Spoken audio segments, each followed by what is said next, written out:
오늘은 이제 34장 말씀을 가도록 하겠습니다. 네, 34장 말씀도 이제 32장부터 이어지는 그 금송아지 사건에 이어서 이렇게 쭉 오는 내용인데요. 그 내용 가운데 우리가 어떤 하나님의 메시지를 얻을 수 있을지 같이 한번 보도록 할게요. 먼저 오늘 설교의 제목은 이겁니다. 나로 인함이 아닌 오직 주로 인하여. 여러분 어디서 많이 들어본 말이죠?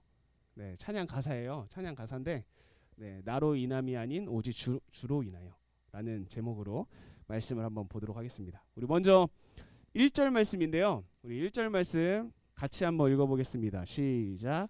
여호와께서 모세에게 이르시되 너는 돌판 둘을 처음 것과 같이 다듬어 만들라. 내가 깨뜨린 처음 판에 있던 말을 내가 그 판에 쓰리니 라고 되어 있습니다. 우리는 지난주에 하나님께서 그 이스라엘 백성들을 어떻게 하신다고 했죠? 다 진멸해 버리겠다라고 하셨죠.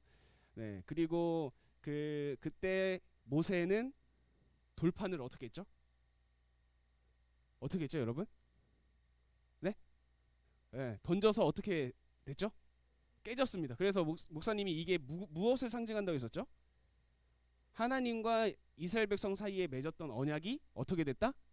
네, 파괴됐다, 깨졌다라는 것을 의미한다라고 했는데요. 지금 하나님께서 모세에게 뭐라고 이야기를 하죠? 너는 돌판 둘을 다시 어떻게 하래요? 처음 것과 같이 다듬어서 만들어라 라고 이야기를 합니다. 그러면 이것은 무엇을 상징할까요? 하나님께서 다시 깨졌던 그 언약을 세우겠다, 회복시키겠다라는 의미가 담겨 있겠죠. 그래서 하나님께서는 그 이스라엘 백성과 맺었던 그 언약이 깨졌는데, 파괴되었는데 그거에 대해서 다시 회복시킬 것을 이야기를 합니다. 네. 그래서 오늘은 이 회복시키는 과정 가운데 하나님의 어떤 성품이 들어있는지에 대해서 우리가 좀 살펴보려고 해요. 그래서 이 말씀을 들은 안 넘어가요. 네, 이 말씀을 들은 모세는요, 바로 돌판을 준비해서 하나님 앞에 올라가요. 이 34장은요, 여러분 그 19장 이하에 나오는 모세가 하나님의 언약을 받기 위해서 시내산으로 올라가는 장면 있죠. 그 장면과 되게 그 비슷한 장면인데, 그 처음의 장면은 되게 구체적으로 기술하고 있죠. 하나님께서 야 모세야 너는 어디까지 와, 그리고 야 그 제사장들과 장로들은 어디까지만 와, 백성들은 어디까지만 와, 그리고 너네들 이거 지켜야 돼, 이런 거 세부적으로 하나씩 하나씩 다 지켜, 십계명 지켜야 돼, 이런 식으로 되게 구체적으로 알려주는데 34장은요 그 모든 내용들을 완전히 이렇게 축약시켜가지고 엑기스별로 다 나와 있어요. 그러니까 다시 반복된다고 보시면 돼요, 여러분들. 다시 반복된다고 보시면 되고, 그래서 모세는 돌판 2개를 들고 다시 시내산으로 올라가요. 다시 시내산으로 올라갑니다. 그런 다음에 여기 보면 여호와께서 구름 가운데 강림하사, 그때도 하나님께서 임재하실 때 막 구름이 쫙 깔리고 했었죠. 그래서 구름은 하나님의 임재를 상징함과 동시에 뭘 한다고 했었죠? 네, 백성들을 보호하는 역할도 한다. 하나님을 바로 보면 거룩하신 하나님 때문에 백성들이 죽을 수도 있기 때문에 하나님께서는 이 구름을 통해서 이스라엘 백성들을 보호하는 역할도 한다 했었죠. 여기 또 구름이 등장합니다. 그리고 난 다음에 이제 하나님께서 모세 앞에 이제 나타나시죠. 그래서 모세에게 말하는 거죠. 나는 이런 사람이야 라고 하면서 하나님께서 모세에게 하나님의 특성, 성품을 이야기하시는데, 성품을 한번 보면 아이고 이렇게 돼 있어요. 자비롭고 은혜롭고 노하기를 더디하고 인자와 진실이 많은 하나님이다라고 이야기를 하면서요, 이제 중요한 구절이 7절에서 등장합니다. 자, 우리 7절 말씀을 같이 한번 읽어보겠습니다. 시작. 인자를 천대까지 베풀며 악과 과실과 죄를 용서하리라. 그러나 벌을 면제하지는 아니하고 아버지의 악행을 자손 3, 4대까지 보응하리라. 아멘. 자, 여기서 우리 먼저 첫 번째 한번 볼 거는요, 인자를 몇 대까지 베푼대요? 1000대까지 베푼대요. 자, 여기서 말하는 인자는요, 히브리어로 헤세드라는 단어예요. 헤세드. 히브리어로 헤세드라는 단어인데, 헤세드는 여러분들이 기억을 하고 있으면 되게 좋은 단어예요. 헤세드. 네. 헤세드는 어떤 단어냐면 도와줄 의무가 있는 사람이요, 도움이 필요한 사람을 도와주는 것, 이것을 헤세드라고 합니다. 그러니까 어떤 그 이스라엘에는요 법이 법이 존재하고 있는데 그 중에 그 이스라엘의 법은 항상 약자를 향하고 있었다라고 이야기를 했었죠. 그래서 그 약자를 보호하고 지키기 위해서 여러 가지 법들이 있어요. 그런데 그 법들은 결국에는 좀 능력이 있는 사람이 사회적 약자를 지켜줘야 되는 법들인데, 그 능력이 있는 사람이 사회적 약자에게 도움을 주는 것, 그것을 뭐라고 하냐면 인자, 헤세드라고 하는 겁니다. 헤세드. 그런데 헤세드는 왜 중요하냐면 이거는 당연한 거예요. 도움을 줄 수 있는 사람이 도움이 필요한 사람에게 도움을 주는 것, 이거는 여러분 당연한 건가요? 당연하지 않은 건가요? 당연한 건가요? 자, 당연한 거죠, 여러분. 근데 여러분들 그 당연한 걸 하고 있나요? 하고 있나요, 여러분? 네, 이스라엘 백성들도 마찬가지였어요. 유대인들도 마찬가지였어요. 이 인자 헤세드는요, 이스라엘 백성이라면 누구든지 당연히 해야 될 법이었어요. 법, 의무, 무조건 해야 되는 거였는데, 그런데 해요 안 해요? 하지 않는 거죠. 근데 그 인자는요, 누가 가장 먼저 보여주시고 누가 끝까지 해주시냐면 하나님께서요. 하나님은 도와줄 능력이 있으신 분이죠. 그리고 우리 인간들은 하나님의 그 도움이 필요한 존재들이에요. 그런데 하나님께서 도와줄 능력이 있고 도움이 필요한 인간에게 항상 그 헤세드를 어떻게 하시죠? 주시죠. 그런데 그것을 언제까지 베푼대요? 천대까지. 천대까지라는 것은 그냥 진짜 딱 우리의 후손 천대까지만 인자를 베풀게 이런 의미가 아니에요. 이 당시에 천이라는 숫자는 사람이 셀 수 있는 거의 최고의 숫자라고 생각하시면 됩니다.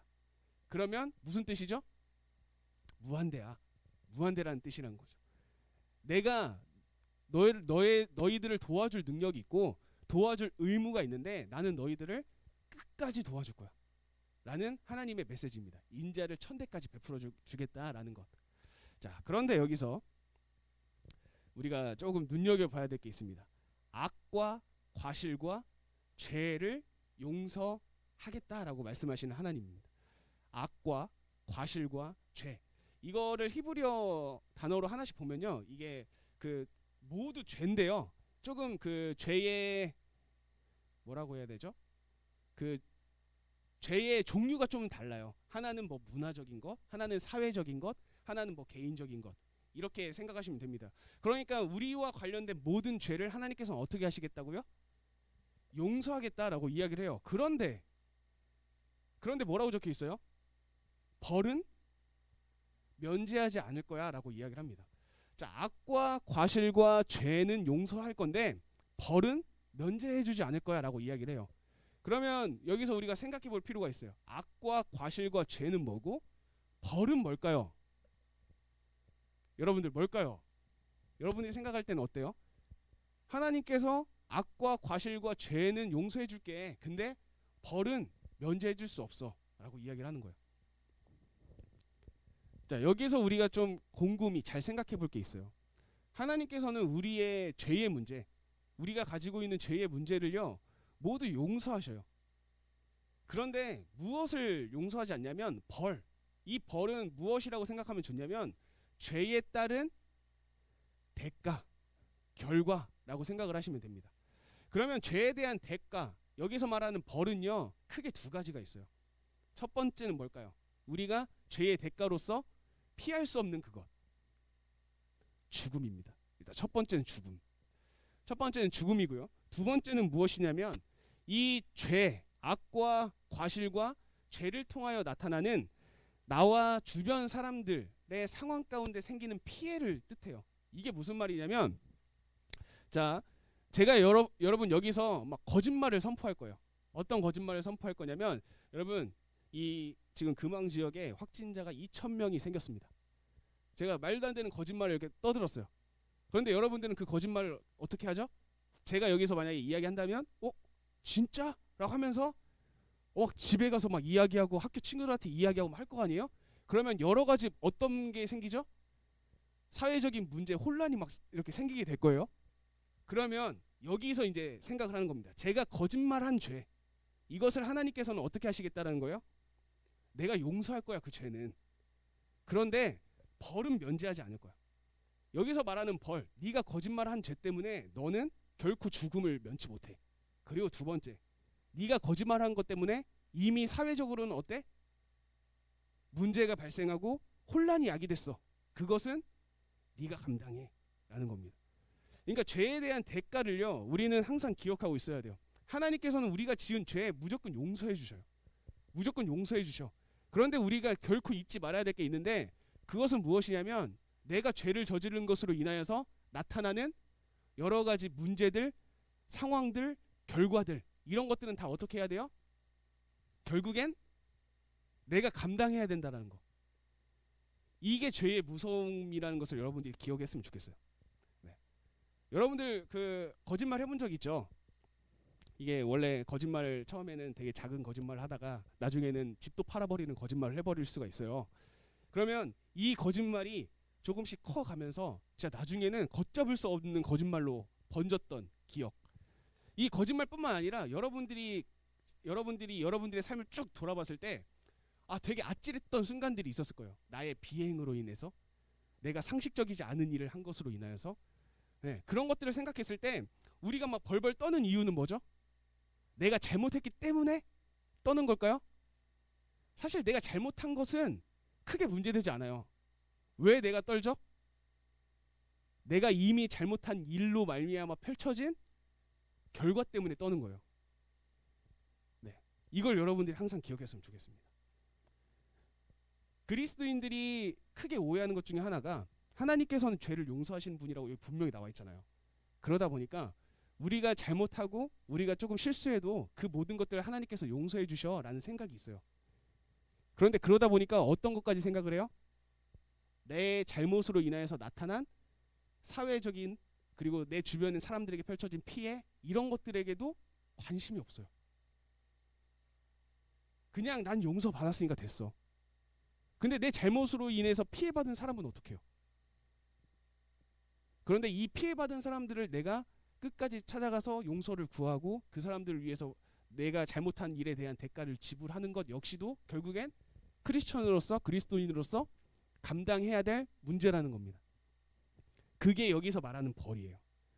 여러분들 이것을 절대 잊지 않았으면 좋겠습니다. 하나님께서 죄는 용서하신다. 우리의 잘못은 무조건 용서하신다. 하지만 그 죄로 인하여서 나타나는 결과, 죄의 대가, 이런 것은 우리가 감당해야 된다라는 것 여러분들이 기억했으면 좋겠고요. 자, 여기서 우리가 또 한 가지 봐야 될 게 있습니다.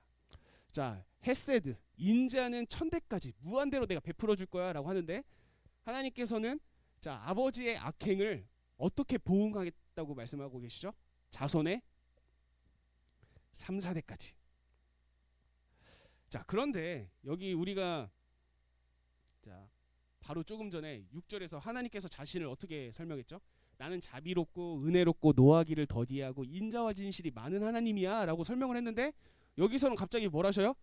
그런데 너네들 악행을 내가 자손 3, 4대까지 보응할 거야 라고 이야기를 해요. 어때요 여러분?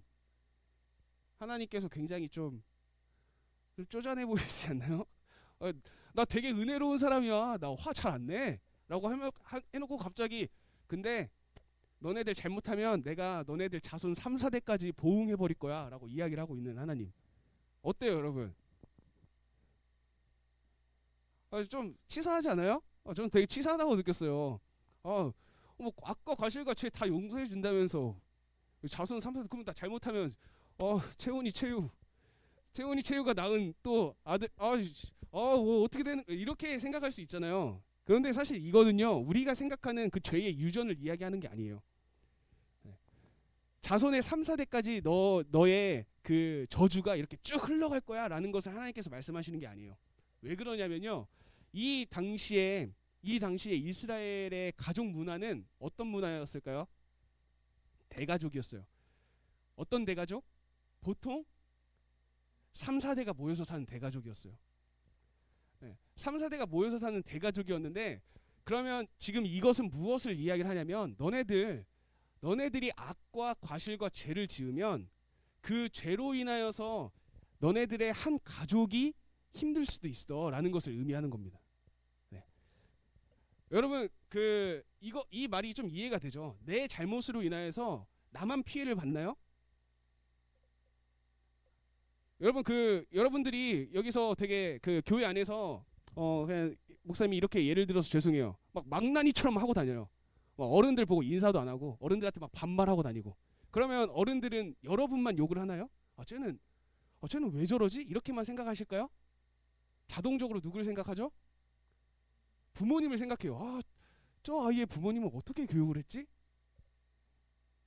그러니까 여러분, 이 우리의 일탈이나 우리의 잘못 이런 거, 그리고 우리가 저지른 죄, 이것은요 그냥 내 선에서 끝나는 문제가 절대 없어요. 모든 죄가 마찬가지예요. 그러니까 죄의 무서움은 한 사람의 죄가 그 사람이 속한 그룹과 공동체를 다 물들게 할 수 있다라는 거예요. 그래서 여러분, 이스라엘 백성들이 죄는 한 사람이 저질러요. 여러분 그거 아시죠? 그 여리고성을 무너뜨렸을 때, 여리고성을 무너뜨린 다음에 그 아이성 전투에서 패배했을 때 누구의 잘못이었죠? 딱 한 사람의 죄였어요. 한 사람이 하나님의 말씀을 듣지 않아서, 순종하지 않아가지고 아간이라는 사람이 그 여리고성을 무너뜨린 다음에 전리품을 그냥 자기가 다 가지고 온 거죠. 그 사건 때문에 이스라엘 전체가 어떻게 돼요? 패배하는 거예요. 한 사람의 잘못 때문에. 죄라는 게 원래 이런 겁니다. 나 하나의 잘못으로 인하여서 나만 피해를 보는 것이 아니라 내가 속해 있는 가정, 내가 속해 있는 교회, 내가 속해 있는 사회, 내가 속해 있는 학교와 나라와 이 모든 곳이 함께 피해를 보는 거예요. 근데 하나님께서는 지금 여기서 뭐라고 하는 거예요? 너네들의 그 너네들의 악행을 자손 3, 4대까지 보응할 거야 라고 하는 것이 3, 4대까지만 내가 제한을 둘 거야 라고 이야기하는 것을 우리가 받아들여야 돼요. 그러니까 첫 번째 줄과 마지막 줄을 비교해서 살펴보면 하나님께서 우리에게 도움을 줄 거야 라는 것은 몇 대까지예요? 1000대, 무한대. 내가 너희들은 무한대로 도와줄 거야. 그런데 너희가 혹시라도 실수하고 잘못해가지고 넘어질 경우에 그 넘어지는 것으로 말미암아 여러 가지 문제들과 어려움들이 생길 텐데 그것은 자손 3, 4대까지. 그러니까 너희들이 지금 같이 살고 있는 그 세대까지로만 내가 제한을 시켜줄게 라고 이야기를 하는 거예요. 그러니까 여기서 나온 하나님은 되게 쪼잔한 하나님, 치사한 하나님이 아니라 되게 우리를 사랑하시는 하나님의 모습이라는 것을 여러분들이 기억을 했으면 좋겠습니다. 그리고 또 한 가지, 죄에 대하여 조금 더 무거운 마음을 여러분들이 가졌으면 좋겠어요. 내 잘못은 그냥 하나님께 용서받고 끝나는 문제가 아니구나. 내가 잘못 행동하고 내가 잘못 말하고 내가 잘못 살아간다라는 것은 그냥 나에게만 피해를 주고 내 인생이니까 뭐 어때? 그런데 내 인생에만 피해를 주는 게 아니구나라는 것을 여러분들이 꼭 생각했으면 좋겠습니다. 자, 이 말씀을 들은 모세는요 바로 땅에 엎드려가지고 하나님께 이야기를 합니다. 뭐라고 이야기를 하냐면요, 9절 말씀, 여기는 우리 같이 한번 읽어볼게요. 시작. 이르되 주여 내가 주께 은총을 입었거든 원하건대 주는 우리와 동행하옵소서. 이는 목이 뻣뻣한 백성이니이다. 우리의 악과 죄를 사하시고 우리를 주의 기업으로 삼으소서. 자, 이게 지금 모세가 하나님께 기도하는 장면이거든요. 하나님께 기도하는 장면인데 여기서 한번 제가 보여줄 테니까 여러분들이 한번 찾아보세요. 자, 우리와 동행하옵소서. 그 다음에 뭐라고 얘기하냐면 우리의 악과 죄를 사하시고 우리를 주의 기업으로 삼으소서라고 지금 모세가 하나님께 이야기를 하고 있습니다. 그런데 여러분, 모세가 하나님께 기도하는 장면은 여기에만 등장하지 않았죠. 32장에도 등장했었고요. 33장에도 등장했었어요. 제가 이제 32장의 기도, 33장의 기도를 보여줄 건데 지금 모세가 기도하고 있는 내용에서 어떤 차이가 있는지 한번 찾아보세요, 여러분. 32장입니다.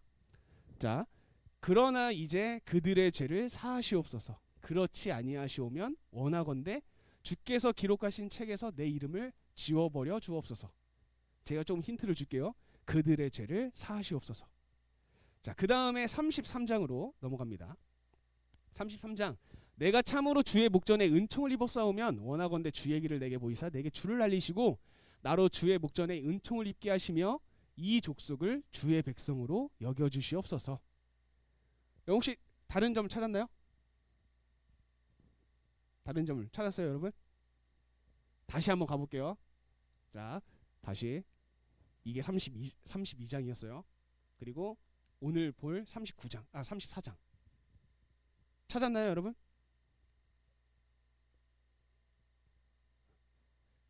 찾았어요? 못 찾았어요, 여러분? 찾을 때까지 보여주겠습니다. 자, 여기 지금 우리와 동행하옵소서, 우리의 악과 죄를 사하시고 우리를 주의 기업으로 삼으소서. 32장으로 넘어가면 그들의 죄를 사하시옵소서. 33장 이 족속을 주의 백성으로 여기소서. 뭔가 다른 점을 찾았어요? 네. 지금 모세가 어떻게 하고 있어요? 32장과 33장에서는 나는 괜찮아. 나는 괜찮은데 하나님 저는 괜찮은데요. 뭐래요? 그들의 죄를 사하여 주십시오. 여기 그들에는 자기가 포함되어 있지 않아요.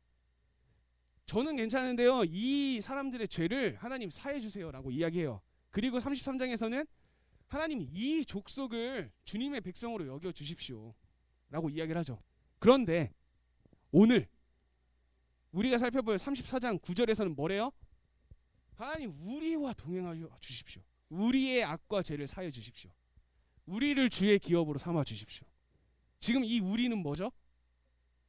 나와 이 공동체, 우리를 뜻하는 거예요. 모세는 처음에는 자기는 괜찮다고 생각했었는데 결국에 생각해 보니까 뭐죠? 결국엔 나도 똑같아. 결국엔 나도 이 이스라엘 백성, 내가 지금 욕하고 있고 내가 비난하고 있는 이 이스라엘 백성과 똑같은 사람이구나라고 모세가 이야기를 하는 거죠. 그래서 하나님 제발 우리와 동행하여 주시고 나와 이들의 악과 죄를 사해 주십시오. 우리를 주님의 기업으로 삼아 주십시오라고 이야기를 하고 있는 겁니다. 자, 이렇게 모세가 하나님 앞에 기도를 하니까 하나님께서 응답을 하시죠. 자, 34장 10절 여호와께서 이르시되 보라 내가 언약을 세우리니 곧 내가 아직 온 땅 아무 국민에게도 행하지 아니한 이적을 너희 전체 백성 앞에 행할 것이라 라고 이야기를 합니다. 자, 여기서 여러분 이거는 PPT를 봐주세요. 지금 하나님께서 그 모세의 중보, 하나님 우리의 죄를 용서해 주세요라는 그 기도 앞에 하나님께서 응답하신 거예요. 하나님께서 이르시되 내가 언약을 세울 거야. 어떤 언약? 아직 온 땅 아무 국민에게도 아직 행한 적이 없었던 그 일을 너희 백성 앞에 내가 이제부턴 어떻게 할 거야? 행할 거야 라고 이야기를 하는 거죠. 그런데 여기 한글 성경을 보면요, 행하다가 두 번 나와요. 아무 국민에게도 행하지 아니한, 여기 행하지 아니한, 여기 한 번 나오죠. 그 다음에 너희 전체 백성 앞에서 행할 거야 라고 이렇게 두 번 나옵니다. 그런데 히브리어로 보면 이 단어가 달라요. 우리 한글 번역으로 보면 똑같은데 히브리어 단어는 다릅니다. 첫 번째 나온 내가 지금까지 아무 국민에게도 행하지 아니한이라고 얘기했던 여기에서 첫 번째로 나오는 행하다라는 단어는요, 바라라는 단어예요. 바라라는 단어. 그런데 이 바라라는 단어는요 되게 중요한 단어인데 왜 그러냐면 이 바라라는 단어는 주어가 하나님밖에 못 와요. 인간에게는 쓸 수 없는 단어예요. 사람을 주어로서는 쓸 수 없는 단어가 이 바라입니다. 그래서 이 바라는요 창세기 1장에서 가장 많이 사용해요. 언제? 하나님께서 창조하실 때, 내가 만들었다, 내가 행했다 라고 할 때 이 바라가 사용되는 거죠. 그런데 지금 하나님께서 뭐라고 하시는 거예요? 내가 아직 그 어느 누구에게도 바라, 창조하지 않았어, 만들지 않았던 그 일을 내가 이제 누구한테 할 거야? 이스라엘 너네들한테 행할 거야 라고 이야기를 하고 있는 겁니다. 자, 두 번째로 나온 행하다라는 것은 아시아인데 이거는 그냥 우리가 그 보통 사람들이 행하다, 만들다라는 것 뜻하는 겁니다. 그러니까 지금 이것은 무엇이에요? 하나님께서 우리의 죄를 용서해 달라고 요청한 그 모세의 기도 앞에 뭐라고 얘기하냐면, 야, 지금까지 이 세상 누구도 내가 선택하지 않았고 만들지 않았고 그들과 함께 일하지 않았는데 내가 이제부턴 이스라엘 너네들과 함께 바라 할 거야. 내가 함께 행동할 거야.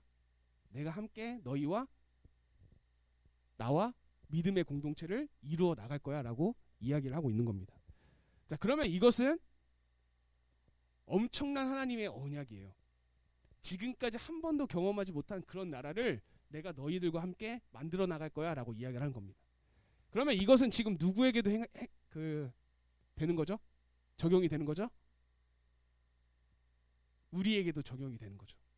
우리에게도 적용이 되는 겁니다. 하나님께서 지금 목사님과 우리 선생님들과 여러분들에게 그렇게 말씀하고 있는 거예요. 내가 지금까지 다른 사람들에게 보여주지 않았던 내가 너희들과 함께 만들어 나갈 그 아름다운 그 세상을 내가 이제 너희들과 함께 행할게. 마치 내가 처음에 이 세상을 창조했던 것처럼 이라고 하나님께서 말하고 있는 거죠. 그런데 이 하나님의 약속이 어떤 고백 때문에 시작이 됐어요? 모세의 기도. 어떤 기도? 우리의 죄를 용서하여 주십시오. 라는 기도 때문에 시작됐다라는 것을 여러분들이 기억을 하셔야 돼요. 이 하나님의 엄청난 약속은 우리의 죄를 고백하고 용서했을 때 실현되고 발현된다라는 것을 여러분들이 기억을 하셔야 됩니다. 자, 또 한 가지 다시 9절로 왔어요. 그 하나님의 어마어마한 약속은 우리의 죄를 용서하고 구할 때, 우리의 죄를 고백했을 때 시작이 되는데 또 하나 조건이 있어요. 또 하나 조건. 밑줄 치 부분 같이 한번 읽어보겠습니다. 시작. 이는 목이 뻣뻣한 백성이니이다.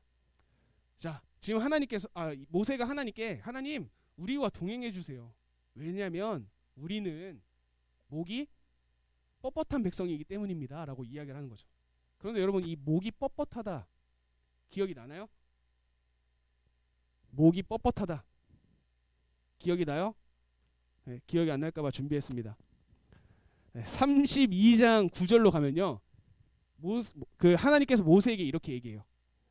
또 모세에게 이르시되 내가 이 백성을 보니 목이 뻣뻣한 백성이로다. 하나님께서 이스라엘 백성을 보니까 이스라엘 백성의 목이 어떻대요? 뻣뻣하대요.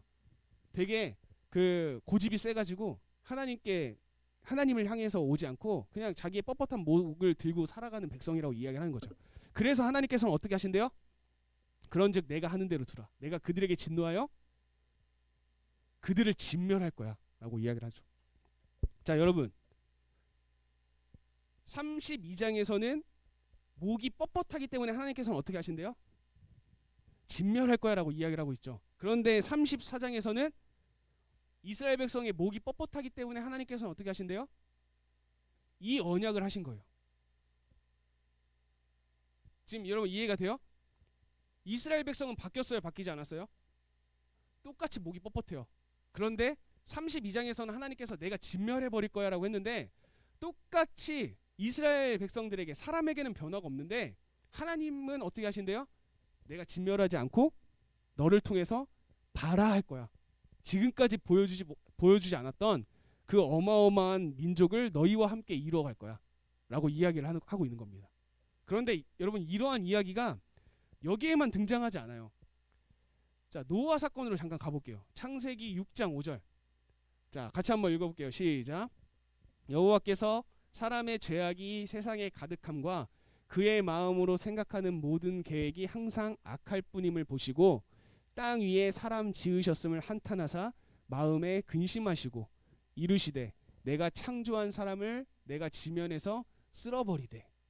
자, 하나님께서 홍수로 심판할 것을 결심한 이유가 뭐였죠?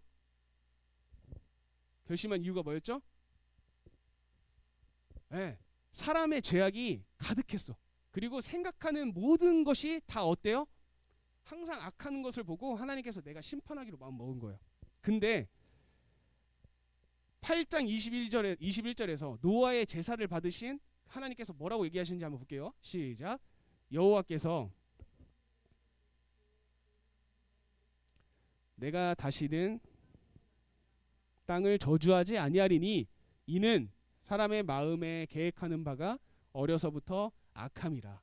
내가 전에 행한 것 같이 모든 생물을 다시 멸하지 아니하리니. 하나님께서 뭐라고 하셔요? 내가 다시는 심판하지 않을 거야. 그 이유는 뭐야? 사람이 계획하는 것이 어렸을 때부터 악하기 때문이야. 그러면 여러분 사람은 바뀌었어요? 바뀌지 않았어요. 바뀌지 않았는데 무엇이 바뀌죠? 하나님의 계획이 바뀐 거예요. 사람은 악하기 때문에 내가 심판해 버릴 거야 라고 이야기했던 하나님께서 사람은 원래 악해. 그렇기 때문에 내가 사람의 악한 것 때문에 더 이상 절대 심판하지 않을 거야 라는 하나님으로 바뀌게 된 거죠. 자, 여러분, 여기서 우리는 한 가지 생각해 볼 필요가 있어요. 하나님께서 우리를 선택하시고 하나님께서 우리와 함께 하시고 하나님께서 우리에게 끝까지 헷세드를 천대까지 베풀 거야 라고 말씀하신 이유는 뭐예요? 우리의 목이 느슨해졌기 때문에, 유연해졌기 때문에, 우리는 깨끗한 사람이기 때문에, 우리는 회개했기 때문에? 노, 절대 아니에요. 그냥 하나님의 은혜인 거예요. 그냥 하나님께서 우리를 사랑하시기 때문인 거예요. 우리가 뭔가 뛰어나고 우리가 다른 사람과는 다르고 우리가 다른 사람이 가지고 있지 않은 무엇인가를 가지고 있기 때문이 아니라 그냥 우리 자체를 하나님께서 사랑하시기 때문에 하나님께서는 지금 내가 너희와 항상 함께 할 거야. 그리고 지금까지 보여주지 않았던, 지금까지 볼 수 없었던 그런 민족을, 그런 공동체를 같이 만들어 나갈 거야 라고 하나님께서 말씀하신 겁니다. 자, 그래서 이 로마서 5장 6절을 보면 이렇게 되어 있죠. 우리가 아직 연약할 때에 기약대로 그리스도께서 경건하지 않은 자를 위하여 죽으셨다라고 이야기합니다. 우리가 연약했기 때문에 예수님께서 죽으신 겁니다. 8절, 우리가 아직 죄인 되었을 때에 그리스도께서 우리를 위하여 죽으심으로 하나님의 사랑을 보여주셨다라고 이야기를 합니다. 우리가 연약했기 때문에 예수님께서 죽으셨고요. 우리가 아직 죄인이기 때문에 예수님께서 죽으시고 하나님께서 그것을 말미암아 우리에게 사랑을 보여주셨어요. 그리고 난 다음에 10절로 가면 하나님과 우리가 원수이기 때문에 하나님께서는 예수님을 죽이셨다. 그리고 그것을 통해서 하나님과 우리 사이를 화목하게 하셨다. 더 나아가 여기서 뭐까지 얘기하죠? 그리고 예수님의 살아나심으로 말미암아 우리가 어떻게 된다? 구원을 받을 거야 라고 이야기를 하고 있는 겁니다. 자, 예수님께서 우리를 위해서 죽으신 이유, 하나님께서 예수님을 통해 우리에게 하나님의 사랑을 보여주신 이유, 그리고 우리에게 구원을 주신 이유, 이 모든 이유가 우리가 깨끗하기 때문에, 우리가 무엇을 잘했기 때문에? 아니요, 우리는 연약하기 때문에, 우리는 아직 죄인이기 때문에, 우리는 하나님과 원수 사이이기 때문에 하나님께서는 이 모든 것을 행하셨다는 것을 기억하셔야 됩니다. 결국에는요, 우리가 받는 구원, 우리가 받는 은혜, 우리가 하나님의 자녀로서 아름다운 공동체를 이루어갈 수 있는 것, 이 모든 것은 나의 어떠함이 아니라 뭐라고요? 하나님의 은혜라는 사실을 여러분들이 항상 기억해야 돼요. 그래서 우리는요, 우리를 드러낼 수가 없어요. 왜냐하면 내가 잘한 게 아무것도 없거든요. 우리가 하나님의 자녀가 될 수 있는 것, 내가 잘해서, 내가 뭔가 뛰어나서, 내가 선한 사람이기 때문에, 본성이 착해서, 전혀 아니에요. 그냥이에요, 그냥. 그렇기 때문에 우리는 우리의 어떠함을 절대 드러낼 수가 없는 겁니다. 그것을 여러분들이 항상 기억했으면 좋겠습니다. 그 모습을 우리 모세 할아버지께서 굉장히 잘 보여주십니다. 자, 지금 10절에서 이제 29절로 쭉 넘어왔는데 그 사이는요, 하나님께서 너네들 지켜야 될 명령을 알려주신 겁니다. 근데 이것은 앞서 봤던 내용이랑 되게 비슷하기 때문에 쭉 넘어가고요. 모세가 하나님으로부터 율법을 받고요, 그 돌판을 들고 이제 백성들이 있는 곳으로 내려옵니다. 그런데 신기한 일이 생겼죠. 모세의 얼굴이 어때요? 광채가 나기 시작하죠. 모세의 얼굴에 광채가 났는데 정작 모세 자신은 몰라요. 네. 모세의 얼굴에 광채가 났다라는 것, 이 광채라는 단어가 이게 또 어떻게 해석하면 뿔이라고 해석할 수도 있는데, 뿔이던 광채던 사실 뭐예요? 결국에는 뭔가 특별한 일이 일어난 거다라고 여러분들이 생각하시면 돼요. 지금 모세에게 어떤 특별한 일이 일어났어. 하나님과 이야기를 나누고 하나님으로부터 약속을 받고 율법을 받고 하나님과 되게 친밀한 그러한 일들을 경험하고 난 다음에 뭔가 변화가 생긴 거예요. 근데 자기는 모르지만. 그런데 이 변화 때문에 백성들이 두려워해요. 광채가 나네? 뭔가 달라 우리랑. 그래서 가까이 가기를 두려워했어요. 그런데 모세가 아론과 회중들을 모아서 막 이야기를 하기 시작하니까 이제 백성들이 마음이 좀 풀립니다. 그래서 백성들이 가까이 옵니다. 그래서 모세가 시내산에서 하나님께 받았던 그 모든 말씀들을 이야기를 해줘요. 그리고 33장에서 모세가 어떻게 하죠? 그들의 말하기를 다 마치고 난 다음에 수건으로 자기 얼굴을 가리고 있어요. 자, 그런 다음에 모세에 대해서 설명하는데요. 그러나 모세가 여호와 앞에 들어가서 함께 말할 때는 나오기까지 수건을 벗고 있다가 나와서는 그 명령하신 일을 이스라엘 자손에게 전하며, 그러니까 하나님을 만날 때는 수건을 어떻게 한다는 거예요? 벗고요. 그리고 이스라엘 백성들을 만날 때는 다시 수건을 얼굴을 가립니다. 그러니까 이 얼굴에 광채가 난다라는 것은 무엇을 뜻하죠? 지금 모세는 뭔가 하나님과 다른 백성들과는 달리 하나님과 되게 친밀하다라는 것을 보여주는 거잖아요. 뭔가 특별해라는 걸. 자, 여기서 여러분, 자, 다른 사람들이 가지고 있지 않은 어떤 특별한 것을 내가 가지고 있다. 그럼 여러분들 어떻게 할래요? 스토리 올릴 거죠. 올릴 거죠. 내 친구들은 쉽게 가질 수 없는 그것을 내가 가졌어. 여러분 어떻게 할 거예요? 네, 바로 스토리 올릴 거죠. 야호! 우리 아빠 짱! 이렇게 하면서. 네. 요즘 우리는 다 그렇거든요. 내가 뭔가 어떤 특별한 것을 가졌어. 그러면 그것을 자연스럽게 우리는 드러내게 됩니다. 뭐 차이점이 있어요. 대놓고 드러낼 건가? 아니면 나는 그런 사람 아니야 하지만 알아줘 하면서 올리거든. 둘 중에 하나입니다. 네. 보통 사람들은 대놓고 올리거나 아니면 나 이거 자랑하고 싶지 않은데 이렇게 됐어 하면서 올리거나. 네. 그런데 지금 모세는요, 하나님과의 관계에서 엄청 특별함을 가져요. 다른 사람들은 경험하지 못한, 누리지 못한, 다른 사람들은 저게 뭐지? 라고 생각할 만한 하나님과의 관계에서 엄청 특별한 것을 누리는데 지금 그것을 어떻게 하고 있어요? 다른 사람들 앞에서 가려요. 다른 사람들 앞에서 가립니다. 자기가 가지고 있는 특별함을 가려요. 그리고 그 특별함을 언제만 사용해요? 하나님과 만날 때. 그런데 하나님과 만나는 게 모세가 자기 자신을 위한 건가요? 하나님과 만난 다음에 어떻게 한다고 이야기하고 있어요? 그 명령하신 일을 이스라엘 자손에게 전함해. 그러니까 하나님과 만나는 이유가 뭐예요? 하나님의 말씀을 이스라엘 자손에게 전하기 위해서죠. 모세는요, 자기의 얼굴에 빛을 가지고 있었어요. 그런데 그 빛을 다른 사람들에게 자기를 드러낼 때 사용하는 게 아니라 수건으로 가리죠. 그리고 난 다음에 자기가 가지고 있는 그 빛을 어떻게 사용해요? 진짜 빛이고 절대 없어지지 않는 빛이신 하나님을 나타내는데 사용하고 있어요. 내 빛은 가리고 하나님의 빛은 보여주고. 이게 모세의 역할이라는 거. 그럼 모세가 이렇게 할 수 있었던 이유는 뭐예요? 그 전에 하나님께서 행하셨던 그 일들 때문이에요. 하나님께서 이스라엘 백성들을 선택하고 모세를 선택하신 이유는 뭐였다고요? 목이 유연하기 때문에? 목이 뻣뻣하기 때문에. 그러니까 모세는 알았던 거예요. 내 얼굴에 빛이 나지만, 내 얼굴에 지금 광채는 있지만 결국에 나는 이 빛을 드러낼 만한 사람이 아니야. 나를 자랑할 수 있는 사람이 아니야. 결국 내가 할 일은 뭐야? 이 빛을 가지고 영원한 빛이신 하나님을 드러내고 나타내는 것. 이게 내가 해야 될 일이구나라는 것을 기억해야 된다는 거죠. 그럼 여러분, 이 34장 말씀을 통해서 우리가 기억해야 될 것은 뭐 여러 가지가 있겠죠. 하나님께서 우리를 선택하시고 구원하신 이유는 우리의 어떠함이 아니라 하나님의 값없이 주신 은혜다, 선물이다라는 사실. 그렇기 때문에 우리는 나를 자랑하고 나를 드러낼 수 없다. 결국에 우리가 해야 될 일은 뭐예요?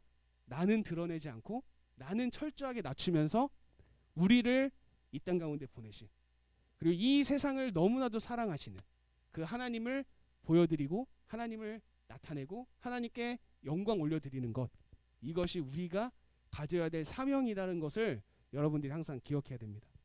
그래서 오늘 이 34장 말씀 가운데 나와 있는 그 말씀, 여러분들이 이 시간 여러분들이 하나님을 통해서 받았던 그 메시지와 그 은혜를 가지고 또 한 주간 힘차게 살아나가는 저와 여러분 그리고 선생님들이 되길 간절히 축복합니다. 기도하겠습니다.